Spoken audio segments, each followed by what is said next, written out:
Hola y qué tal amigos, bienvenidos a un nuevo podcast de filosofía y humor. Aquí estoy, su host ya tradicional y conocido, Camilo Pino. Un saludo, hola, y hoy estoy Hola, la Cali.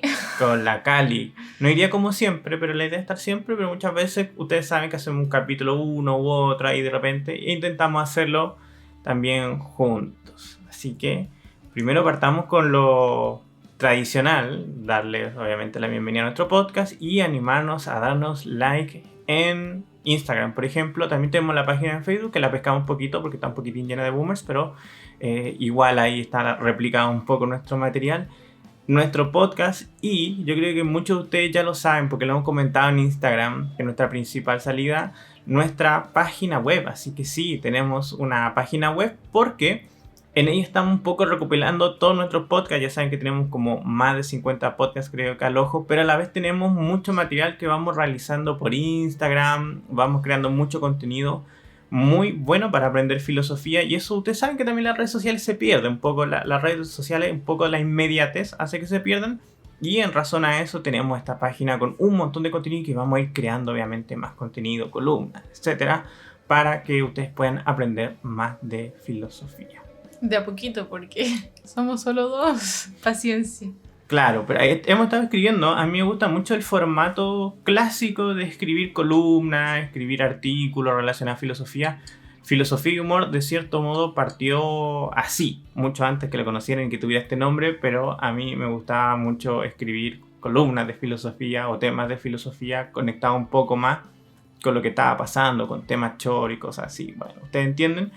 Así que me ha gustado un poco eso de volver a revisar la filosofía en texto escrito. Y si ustedes son de ese rubro, si ustedes son los de dedicarles 10 minutitos un poco a la lectura filosófica, yo creo que lo van a pasar bastante bien en nuestra página. Y que crezca como ha crecido filosofía y humor, que se nos escapa de las manos muchas veces el éxito, y esperamos que con la página pase lo mismo. Y que de repente ustedes empiecen a ver nuevas secciones, contenido entretenido, encuestas, material, libros, participación de otras personas. Ustedes saben, estoy simplemente fantaseando.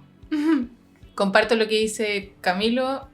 Esperamos que la página web sea muy próspera, al igual como ha sido el Instagram, los podcasts en Spotify, en Apple Podcast y en otras redes de streaming.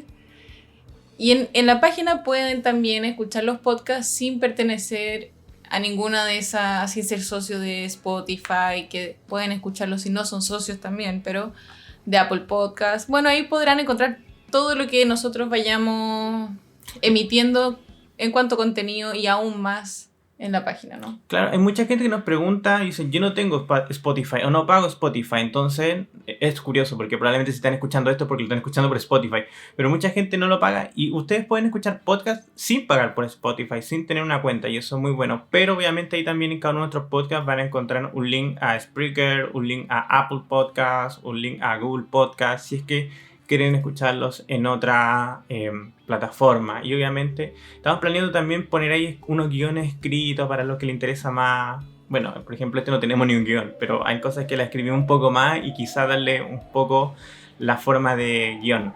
Oigan, no sé si ustedes están escuchando, pero hay un viento increíble. Nosotros vimos... Feroz y salvaje. En este sector de la capital, un lugar como mis perritos. es un lugar muy ventoso. Yo creo que la palabra es ventoso, no sé si será correcta. Ventoso, pero hoy día en verdad está muy ventoso. Y no podemos abrir la ventana, tenemos mucho calor en esta habitación en la que estamos porque van a escuchar puro viento.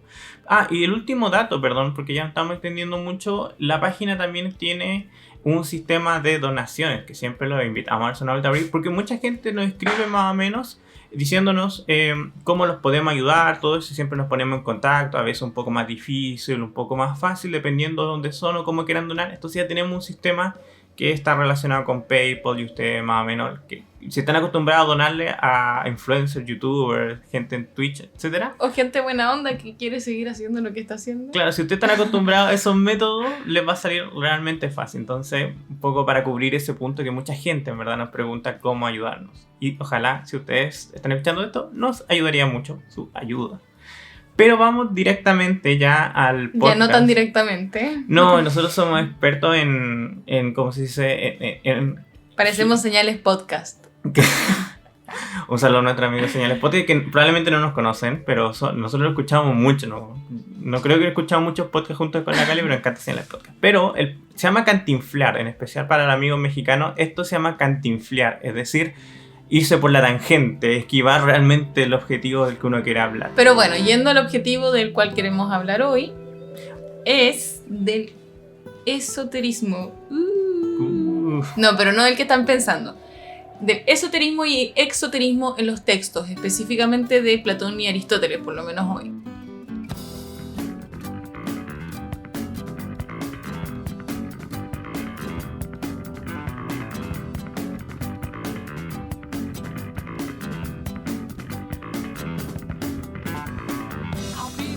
Yo creo que vamos a ponerle un clickbait, un nombre bien clickbait a este podcast, así como, el esoterismo en la filosofía. Una cosa así. Probablemente ustedes ya saben cuál es el nombre, pero justamente clickbait, porque como decía acá la Cali, no es ese esoterismo que usted va a encontrar en la sección de autoayuda en su librería más cercana. Y justamente queríamos jugar un poco con eso, porque hay mucha gente que quizá piensa que hay un esoterismo, vamos a decirle, barato, relacionado un poco a lo New Age, en, por ejemplo, la obra de Platón, y queremos explicarles qué es eso, a qué nos referimos los filósofos cuando hablamos de esoterismo en Platón o, por ejemplo, Aristóteles, que van a ser los dos personajes que los vamos a centrar por lo menos el día de hoy. Yo solo quiero decir un disclaimer de que lo que dijo Camilo recién no es una editorial de filosofía y humor. Esto es Camilo Pino y esto es Claudia esoterismo Luis. Barato. Claro.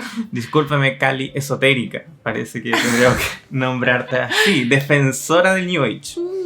Bueno, ustedes se preguntarán qué es esoterismo en primer lugar y después qué es exoterismo, ¿no?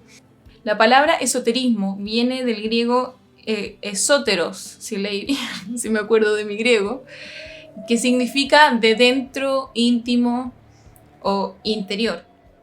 Y exoterismo también proviene del griego exotéricos, y que es desde de afuera o no mío.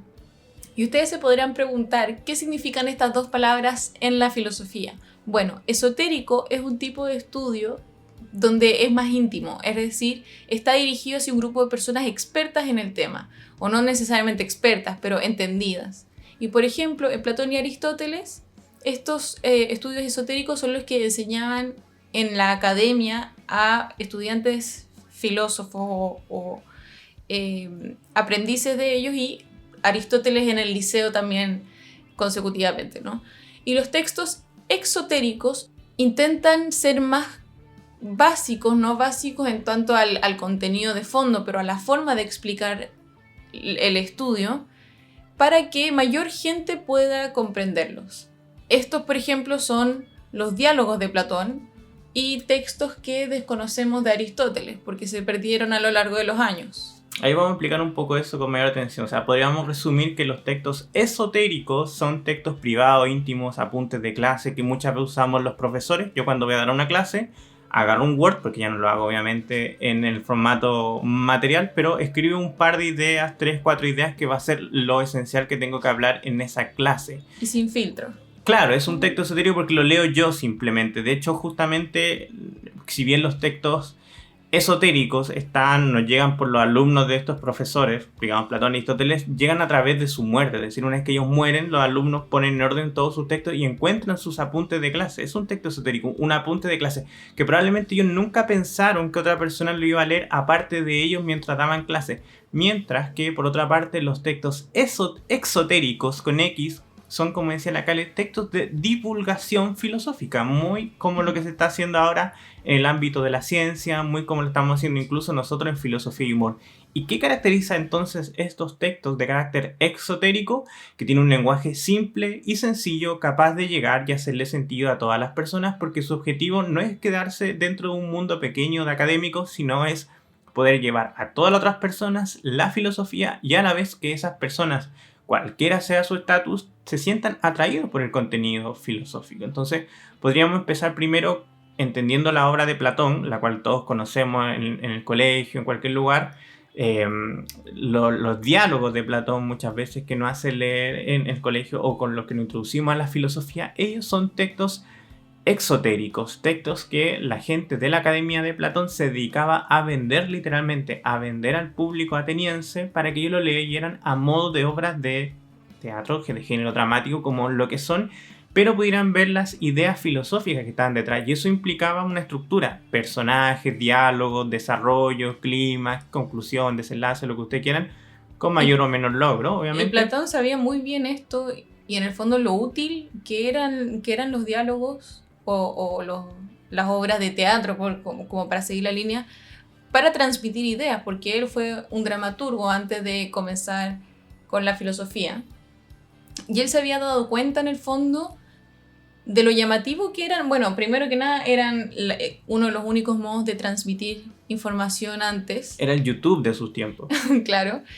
Y por otro lado, quedaban en la mente, ¿no? Eran recordables. Eran recordables. De personajes. Y no podían ser monólogos, aunque si uno ve bien los diálogos de Platón, uno podrá pensar que son más parecidos a monólogos que a diálogos, pero en el fondo tienen una estructura de diálogo porque Platón sabe que conversando con otras personas las ideas se van entendiendo, es decir, verbalizando. Yo cuando converso con Camilo, por ejemplo, y digo cosas que pienso o que he estado pensando, al verbalizarlas hay una exigencia por hacer que calcen las ideas, ¿no? Porque de repente en la mente es muy volátil todo y tengo ciertas vaguedades o pensamientos, pero hay una claridad real cuando se verbalizan.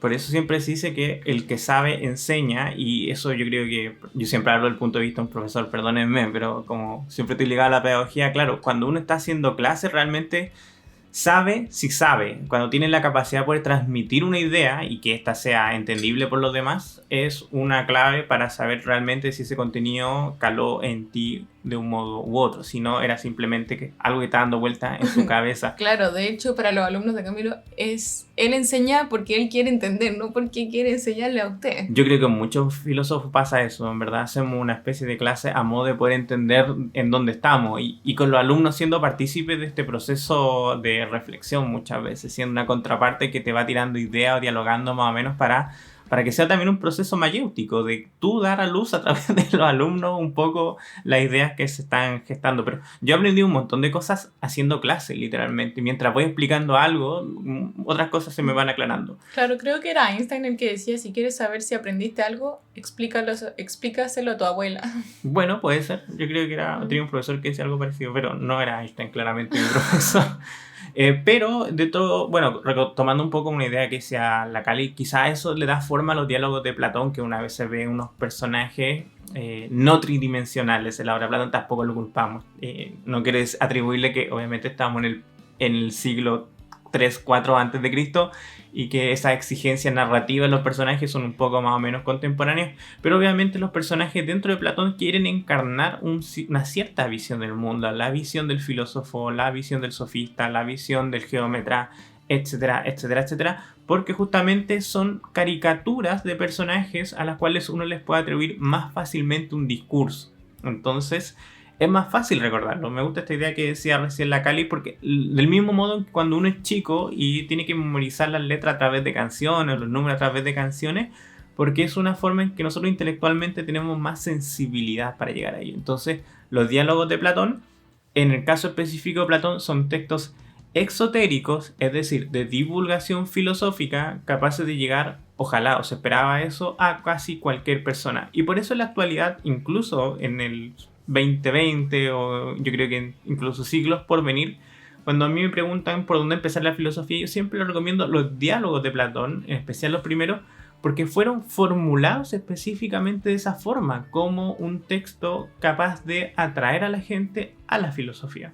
Y por otro lado, hay ciertas características, o por lo menos a los diálogos de Platón, a los diálogos exotéricos de Platón, donde uno no sabe realmente qué piensa Platón o cuál es su tesis. Y yo creo que eso es parte también de este carácter exotérico, porque quizás sería más confuso aún. Y con esto quiero decir, por ejemplo, que Platón nunca es un personaje en los diálogos, o quizás es secundario, pero nunca es uno de los que dialogan. De hecho, ¿cuál era la gran triada? Era la apología, En el Fedón, perdón, en el Fedón, que es la última parte de esta triada, él históricamente sabemos que estuvo en la muerte de Sócrates, estuvo en la celda con él acompañándolo, pero en el Fedón específicamente hay un personaje que pregunta a Fedón si estaba Platón ese día ahí, y él dice que no estaba, y él estaba obviamente, y yo creo que es un gesto muy bonito de Platón como para desligarse un poquito del diálogo, y eso es muy interesante porque vamos a encontrar todo un grupo de filósofos que con muy buenas razones van a decir el Sócrates del que habla Platón en sus obras no es un Sócrates, sino es un Platón. Ok, yo les concedo eso, pero también entonces concédanme que Platón tiene siempre un distanciamiento de su postura más íntima en sus diálogos, porque muchas veces él no se pone ahí como personaje. Claro, y a lo que también decías tú del Sócrates de Platón versus el Sócrates real, podríamos decir que, claro, gran parte de las tesis que se exponen en los diálogos de Platón es del mundo de las ideas, que bueno, podrá tener podríamos hacer 80.000 podcasts acerca de la tesis del mundo de la idea, pero en realidad, claro, el que expresa la teoría de las ideas es Sócrates, jamás es Platón. Y Sócrates, sin embargo, es conocido por el método de la mayéutica, el giro socrático hacia la filosofía. Entonces, claro, uno podría decir, ¿es la tesis del mundo de las ideas realmente de Platón, o es de Sócrates, o es de alguien más, etcétera? Sabemos que es de Sócrates, o sea, de Platón, perdón, porque son dos Sócrates muy diferentes. El de el giro socrático y el de la mayéutica versus el de la teoría de las ideas, que es un Sócrates mucho más profundo, mucho más reflexivo incluso. No sé si más reflexivo, porque el de la mayéutica es muy reflexivo. Claro, pero externamente uno dice, hay un Sócrates que atraviesa toda la obra, pero es como si nosotros agarráramos Spider-Man en la actualidad, y obviamente está el Spider-Man de... Tobey Maguire, claro, que es otro Spider-Man. Está este segundo Spider-Man que es del 2012. Andrew Garfield, sí. Claro, y está este último Spider-Man que la Cali ya ha dicho todo, así que vamos a ver si lo dice. Ya, pero es que yo no la he visto. Claro, está esta última trilogía Spider-Man que está todavía desarrollándose de cierto modo, y claro, un historiador del año 3000 va a decirme, mira, estuvo muy de moda durante fines del siglo XX y principios del XXI la figura de Spider-Man, pues vean estas películas, pero nosotros que estamos acá por lo menos identificamos claramente que no son el mismo Spider-Man, que hay diferentes factores, y uno de esos está por ejemplo en Batman, el Batman de Nolan. Uno dice el Batman de Nolan del mismo modo que uno podría decir, oye, el Sócrates de esta primera trilogía que es la Apología, el Fedón y de Genofonte. Está el Sócrates de Genofonte, etcétera, pero también hay un Platón tardío, todo eso. Pero yo creo que con eso más o menos para... No, de las nubes. O sea, el de las Aristófanes. Nubes. Aristófanes, las nubes de Aristófanes. Sí. Genofonte era anterior, de hecho. Era discípulo también de Sócrates. Dicen que es el inicio del ateísmo intelectual. Eso que hablaba de si los caballos, los camellos, los leones hicieran dioses, le harían a su imagen. Pero simplemente para contar que eso más o menos con el exoterismo de la obra de Platón, que les dé a ustedes unas señales más o menos de cómo se va leyendo la obra platónica, y lo que no tenemos, y eso lo encuentro muy interesante, y justamente con lo que empezó esta reflexión, los textos esotéricos de Platón. Es decir, nosotros hemos perdido, o la humanidad ha perdido totalmente, cuáles eran esos textos que Platón guardaba para sí mismo como apuntes de clase. Sigo reiterando el ejemplo. Yo puedo en este momento escribir un libro y un libro de difusión. Puedo no estar de acuerdo con lo que estoy diciendo. Muchas veces yo en clase, porque soy profesor y tengo que explicar un montón de cosas de un montón de temas, expongo posiciones con las que no necesariamente comparto, porque es parte de ser profesor, enseñar muchas posiciones de muchas cosas.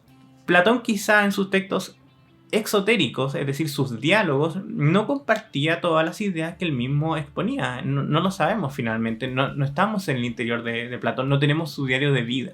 Y justamente si hubiera un diario de vida, nosotros tendríamos el texto esotérico de Platón, sus verdaderos pensamientos, sus verdaderos giros. Su verdad. Su verdad, mi verdad, Platón. Platón, mi verdad. La autobiografía. Prohibida, no puede ser prohibida ser autobiografía, pero el punto es que esos textos no los tenemos, por una razón u otra se perdieron, entonces no sabemos cuáles eran las conclusiones, no sabemos cómo Platón hacía clases efectivamente. Algunas ideas tenemos por ahí en uno que otro diálogo, y sabemos que estaba toda esta estructura que era la escuela de Platón, la academia, perdón, pero no sabemos de qué modo. O sea, sabemos que no usaba PowerPoint. Yo le adelanté eso. No usaba PowerPoint, no usaba Prezi porque no había en En esos todo tiempos. caso, los griegos usaban y los romanos usaban unas tablillas de cera. Ah, la tábula. Tú te Así refieres es. a la tábula. Probablemente para tomar apuntes. Yo creo que ahí había un apunte, pero no sabemos efectivamente qué es lo que pensaba al final de cuentas ese Platón, La porque tabula rasa. eso... Tábula rasa viene de ahí. Sí. No tenemos ese texto. Pero, por otra parte, y curiosamente, en contraposición tenemos la figura de Aristóteles, donde nos ocurre totalmente lo contrario. Me acuerdo que decía por ahí Cicerón en un texto que no puedo recordar específicamente, si alguien está escuchando y es un experto en Cicerón, puede darnos el dato, pero Cicerón decía, corrían ríos de tinta dorada de la pluma de Aristóteles. Eso quiere decir que Cicerón en el siglo I pudo leer algunas obras, diálogos de Aristóteles. ¿Ustedes han escuchado algo de diálogos de Aristóteles? Es porque no hay. O sea, Son inexistentes. hay por ahí, yo he visto, si ustedes se meten a Wikipedia, por ahí a las páginas más profundas, dicen, se han recopilado como 10 hojas de los diálogos de Aristóteles que tenían la misma función de los diálogos platónicos. Una invitación a la gente a pensar a través de una obra simpática, bonita, interesante, con temáticas filosóficas. Muy parecido a lo que dijo Camus, o lo que hizo Camus, o lo que hizo Sartre en su género narrativo. Obviamente no estaba ese género desarrollado en esos tiempos. Eso no lo tenemos. Quizá los encuentren cuando encuentren su tumba. Bueno, supuestamente está su tumba... Y la están estudiando y corroborando y cosas así. Claro, Hace pero... como 20 años. Sí, no se salvaron esos textos. Obviamente, mire, esto es pura especulación, pero existe lo que se llama la Biblioteca del Vaticano, que es un montón de cientos de textos del pasado que se fueron acumulando ahí y le resta un montón de décadas. O quizás también se quemaron en la Biblioteca de Alejandría. Hay muchos textos que se quemaron ahí, supuestamente, porque Pero, claro, sí, uno no puede confirmar. Yo ahí especulo porque lo mismo pasa con Sófocles. Yo se me viene a la mente esto del tema de Sófocles porque es una persona que escribió cerca de 60 obras, no me acuerdo, creo que eran más, no sé, olvidé un poco el número, pueden ir a Wikipedia a corroborarlo. Pero en la actualidad nos quedan unos cuantos textos desde donde destaco Edipo Rey, Antígona, etc. ¿Y qué pasó? Esos textos se salvaron porque eran muy buenos y a la gente le gustó tanto que hicieron copias, eran súper ventas. Así, una Antiguamente hacer copias de un texto era...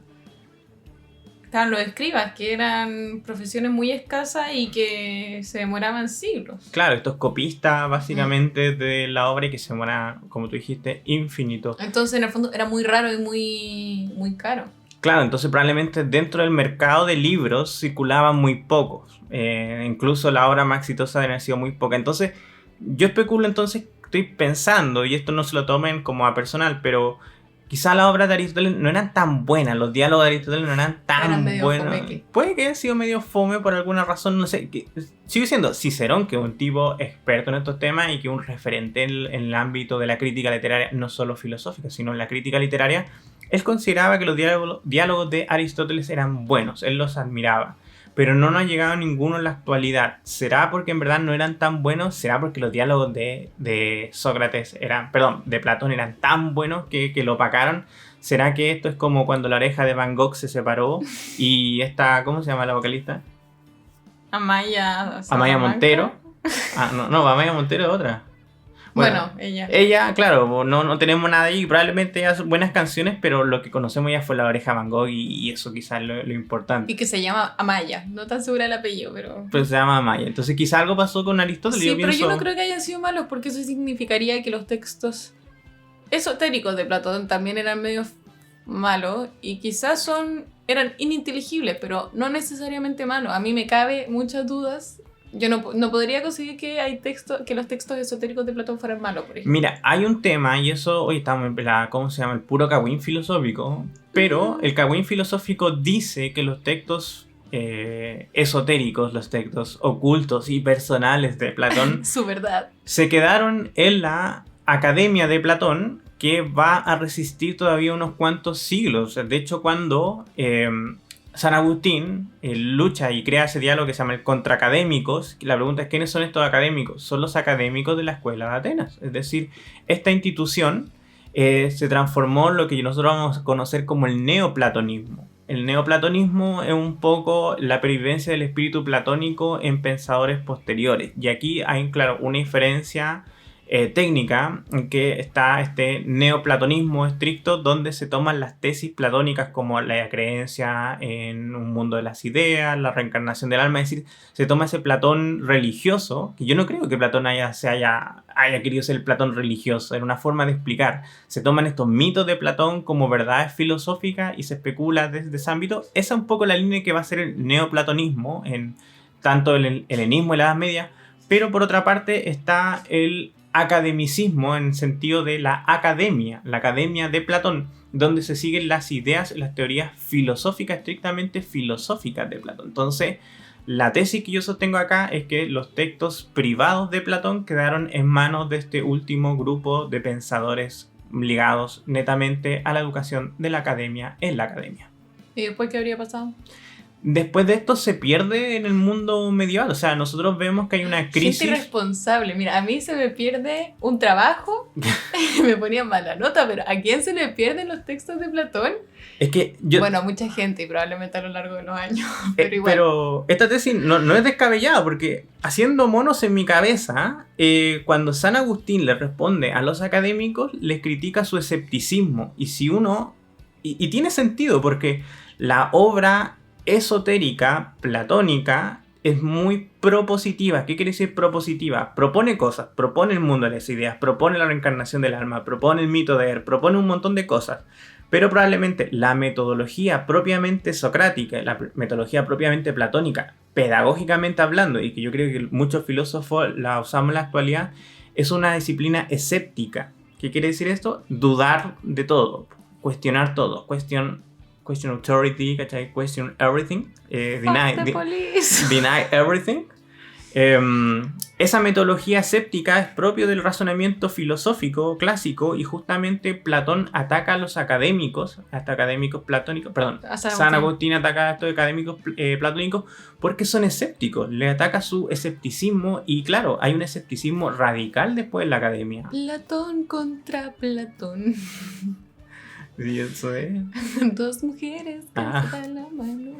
Bueno, sí, pues entonces al final hay diversos tipos de platonismo que van a proceder en el helenismo y lo que podríamos llamar... Que al final son interpretaciones y no quiero decir desviaciones, pero son, en el fondo, agarran a Platón y después lo van como transformando para sus propios currículums. Claro, y al final el neoplatonismo, aunque no se note, pervivió y pegó muy fuerte toda la Edad Media. O sea, yo creo que la crisis del neoplatonismo, que es este platonismo si el neoaristotelismo es de la baja Edad Media, no, alta Edad Media, baja Edad Media, del año 1000. El aristotelismo, eso, claro, que tú decís, viene del... Y el resto de la Edad Media es puro San Agustín en el fondo. Y es porque nosotros también nos llega una idea aristotélica, pero por ejemplo Santo Tomás, que vendría a ser este personaje, lo que nosotros conoceríamos como la llegada de ese aristotelismo fuerte al mundo occidental, fue un personaje menor dentro del mundo casi medieval. condenan sus tesis. Claro, Johann justamente estaba ahí para intentar pegarle una patada a Santo Tomás. Es posteriormente que Santo Tomás tiene una relevancia filosófica, ¿no? Y como muchos autores y muchos cantantes les puede pasar,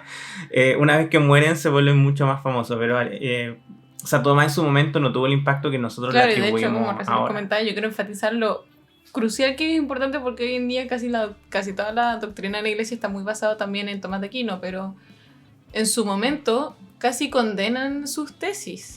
Claro, porque era una iglesia todavía hasta ese momento dominada por la patrística, que era justamente esta línea que venía fuertemente marcada por San Agustín, y San Agustín va a estar marcado por las ideas platónicas, y también ese platonismo sanagustiniano, que yo creo que se aleja también un poquito del neoplatonismo, que tenía esta influencia pagana, porque va a quedarse un poco con el pensamiento pagano. Y por otra parte, no la mecánica platónica, que era la que reinaba en la academia y la que San Agustín trataba de escéptico. Es un poco el tema del recibimiento. Y Aristóteles, como tú dijiste, es un recibimiento muy tardío en Occidente, y que entra un poco por la conexión con el mundo islámico, que eso se va a dar en España con personajes como Maimónides, Averroes, etc. Y también por las cruzadas. El comentador. El filósofo. Claro, y el neoaristotelismo, estrictamente hablando, es ultra mega contemporáneo. Eso es Volpi y toda esa gente de ahora. la rehabilitación de la filosofía Volví, práctica. descansa en paz. Bueno, pero volviendo un poco a Aristóteles, como ya para ir cerrando el podcast, ¿para qué hacerlo tan largo? ¿Para qué hacerlo tan largo? Es fin de año, nos queremos liberar un poco Sí, antes. sí, para que se vean en las casas. Creo que todos queremos estar con nuestras familias. Pero volviendo a Aristóteles, nosotros tenemos los apuntes de clase de Aristóteles. Entonces, si usted lee Aristóteles, y yo creo que si usted tiene la experiencia de leer Aristóteles, va a ver que Aristóteles es relativamente fome. No tiene por qué ser divertido, no tiene por qué ser una montaña rusa de emociones muchas veces leer filosofía, pero tenemos un Aristóteles bastante fome, bastante árido, y es justamente porque tenemos sus apuntes de clase, con lo que él iba a hacer clase. No tenemos estos diálogos, como les comentaba hace unos minutos, exotéricos, de venta. No somos su público objetivo. Claro, no nos quería divulgar nosotros nada. Lo que nos quedó fueron cuando, no sé, se murió y alguien fue a ver la oficina de Aristóteles y agarró todos los textos donde él había escrito y de algo. hecho sería mucho posterior que se clasificarían los textos, sino que sería, por ejemplo, Antonio de Rodias el que clasificaría y catalogaría los textos y les Andrónico.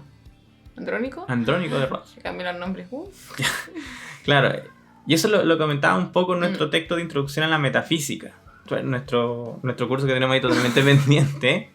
Pero que Andrónico que justamente hace esta especie de yo lo imagino, perdóneme por la imagen más cutre armando del mundo. Un puzzle. Yo lo imagino poniendo texto en una biblioteca como cada uno de nosotros. Sí, pues, pero después es descubrir que hay ciertos textos que tienen una temática semejante y cuál viene antes, cuál vendría después, lógicamente. Hizo un trabajo, ese fue el trabajo de su vida, yo creo, y aún así no es recordado. Sí, pero yo conozco gente que tiene tesis totalmente contraria a eso y dice, Sí, pues él los puso así nomás. Los mismos diálogos de Platón es una mansa discusión acerca de qué diálogos son realmente de Platón, cuáles vienen antes, cuáles vienen después. Así que al final ellos no están acá para contarnos la verdad. Claro, su verdad. Por ejemplo, yo ahora estoy intentando ver en un anime llamado A Certain Scientific Railgun T, una cosa así, ya no me acuerdo el nombre. Entonces he intentado ver cómo verla, porque resulta que esta serie es una especie de spin-off de una historia principal, de un spin-off de una historia principal, una cuestión así. Entonces, obviamente, la pregunta es ¿cómo veo esto? ¿Cómo tengo la mejor experiencia como de ver Star Wars ahora? Claro, ahora, ¿por dónde empezamos Star Wars? Hay gente que te dice, mira, Star Wars se empieza a ver desde el modo como se concibió, o sea, cómo se vio en cine, es decir, 4, 5, 6, 1, 2, 3 y un montón de cosas más. Y otra gente dice, no, es que eso fueran las limitaciones técnicas de su tiempo. Y por ende tú tienes que ver Star Wars 1, 2, 3, 4, 5, 6, bla, bla, bla, y todo lo demás. Sí, obviamente. Y ahora te van a decir, tienes que ver el Mandalorian primero, luego esa película donde no aparece ninguno de los personajes de Star Wars, sino que son la Estrella de la Muerte y eso. La especial de Navidad. Luego las películas de Bonito, por ahí. Claro, pueden ser que sean las Clone Wars, por ejemplo, que son muy buenas. Pero lo mismo va a pasar con Platón. O sea, todos decimos, oye, ¿por dónde empezamos Platón? Mira, empieza por la apología. Pero hay tesis que dicen, no, Platón era tan absurdamente, tan brillante que hay que partir por el Platón, o sea, por el Sócrates más joven, porque él lo pensó cronológicamente. Entonces dicen, no sé, hay que partir por el Teeteto. El Teeteto es la primera obra y hay que seguir después por no sé dónde, etc. Entonces hay varias lecturas que uno puede hacer de Platón. Me recuerda un disco de Tool, el Lateralum, me parece que tiene la versión de corrido 1, 2, 3, 4 y la otra es escucharlo en la forma en que está la espiral de Fibonacci, esta relación numérica, y te da otra forma de entender el disco. Bueno, eso es porque son tipos brillantes. No solo el tipo de Tool, que es brillante, sino que Platón probablemente era mucho más brillante. Entonces está esta teoría de que él ya tenía en la cabeza su multiverso. Y que si bien escribió ciertas obras cronológicamente, la forma en que él quería que fueran leídas iba a ser otra. Bueno. Iba a decir algo, pero más mejor que no. Claro. Pero cerramos con el tema de Aristóteles, porque nos desviamos profundamente a Aristóteles. Aristóteles, textos esotéricos es lo que tenemos, y por eso son fome. Por eso los editores, si ustedes ven, agarran ahora una obra de Aristóteles, van a ver que tiene muchos paréntesis, estos paréntesis decorchaban, porque literalmente para hacer legibles algunos de esos textos se tuvieron que incluir verbos, se tuvieron que incluir otros fragmentos, otras ideas posteriores para que fueran legibles. Y eso también profundamente discutibles. Y a mí algo que me llama la atención siempre en los textos aristotélicos es que uno lee un párrafo y tú dices, oh, esto es literalmente un capítulo entero o un libro, fácilmente. Bueno, y es así. Y es así, efectivamente. O sea, es que en el fondo muchos capítulos son una página, así es que... Ah, claro, pero mi punto es que él... La cantidad de información que sí, dice... la cantidad de sí. información. Yo Sí. tengo en párrafos la Ética Nicómaco, estoy pensando en Ética Nicómaco 5.7, por ejemplo, que es un clásico de la reflexión, que solo de ese texto, que son unas cuantas líneas, han salido decenas de libros. No estoy leseando, o sea, hay seminarios, hay gente que se dedica toda la vida, y tengo en mente gente específicamente que siga simplemente a Ética Nicómaco 5.7, o sea, un par de líneas. Entonces, Y para eso ganan fondos y te ganan premios y cosas así. Pues si alguien tiene que pagar la investigación claro, pero fructífera de alguien de siglos atrás. Pero hagan el ejercicio, vayan a Ética Nicómaco, vayan al libro quinto, vayan al capítulo 7 y lean eso. Y si ustedes cachan, ahí Y está. no solamente una vez, una y Otra vez. y otra vez. Pero ahí está todo es que ahí está el conflicto entre derecho positivo, derecho natural. Y para los que son abogados, hay un poco la fuente intelectual de donde va a ir toda esta discusión. Bueno, eso y textos exotéricos de Aristóteles no nos quedan, no tenemos. Sigo diciendo, una vez vi una página que decían hay fragmentos en la biblioteca de Timbuktu, no Timbuktu, una cuestión así, pero eran cosas así como en la Biblioteca Vaticana hay 2 líneas de una obra de Aristóteles llamada Las nubes de Aristóteles, por poner un nombre, una cosa así, una cosa que en la práctica es más cercana a no tener. Claro. Sí, como conclusión quizás de este podcast, para ir cerrando ya, ahora sí que sí, es que de Aristóteles tenemos textos que son esotéricos, que son los textos más difíciles de digerir y en el fondo van con el público objetivo eran sus alumnos. Uh-huh. O quizás él mismo también. A mí me pasa eso con mis apuntes, que después no lo entiendo. Sí, pues de repente pasa. Que yo lo anoté para mí a la rápida y digo, no lo desarrollaste, es como un sueño. claro, porque tenías que anotarlo a la rápida y que justamente eso, y que de repente tú te acordáis, por ejemplo, yo anoto cosas para las clases y obviamente las tengo toda la semana en la cabeza, entonces es re fácil después decirla en clase. Pero después yo, un año a otro, veo lo que tengo que pasar en la clase y digo, ¿qué escribí acá? ¿Qué estabas diciendo? Seba? Y luego de Platón tenemos los textos exotéricos, que son textos muy trabajados para que sean muy entendibles. Es decir, son textos escritos para que personas que no son necesariamente expertas en filosofía o que no fueran sus alumnos los pudieran entender. Y por eso él creyó que la forma más completa de hacerlo eran en diálogos. O sea, él quería darle like y compartir. Así es. Básicamente. Pero también estaba el otro Platón, así como el otro Aristóteles, que sí querían Platón hacer los textos esotéricos y Platón hacer los textos exotéricos y quizás divulgar un poco su filosofía. Y para también terminar, una reflexión que quizás se la dejamos a ustedes para que lo hagan en su casa, en especial si ya han podido leer la obra de estos 2 autores o conocen estos autores. Hay mucha gente que le atribuye a Aristóteles un nivel intelectual mayor a el de Platón, como con ese tipo de resabio de el alumno superó al maestro. Pero eso se basa en este prejuicio de que estamos comparando textos, apuntes de clase, probablemente muy densos y muy complejos, con obras de carácter popular y de difusión. Es decir, yo estoy pensando en un muy buen filósofo, ese filósofo lo entrevistan en el diario, yo no puedo remitir y decir el pensamiento de este filósofo el que está en el diario, probablemente él hizo la entrevista en el diario de una manera que todos podamos leer el diario, entonces no puedo juzgar estoy pensando a John Rawls por una entrevista en el New York Times. A Rawls lo tengo que juzgar por lo que escribió en su texto implementando teoría de la justicia, por poner un nombre. Y del mismo modo no puedo comparar esa entrevista con el diario con el texto de investigación más profundo de este otro X autor.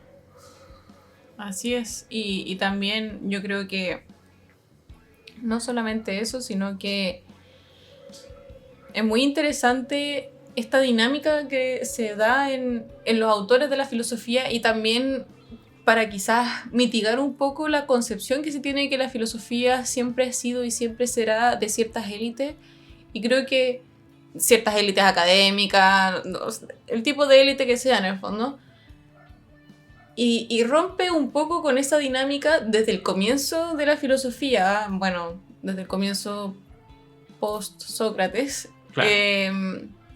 mitigar ese rumor y querer divulgar un poco los pensamientos filosóficos y las teorías de filosofía, independientemente de que quizás sea una forma más bajada. Más bajada que la gente después podría acercarse, pero en el fondo estos dos gigantes, independiente de cuál sea mejor o peor a gusto personal, quisieron divulgar la filosofía y quisieron transmitirla porque creían que era importante.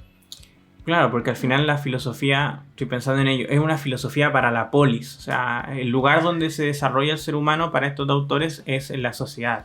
Y yo creo también eso. Nosotros nos damos en la sociedad. Entonces siempre hay una retribución de un modo u otro.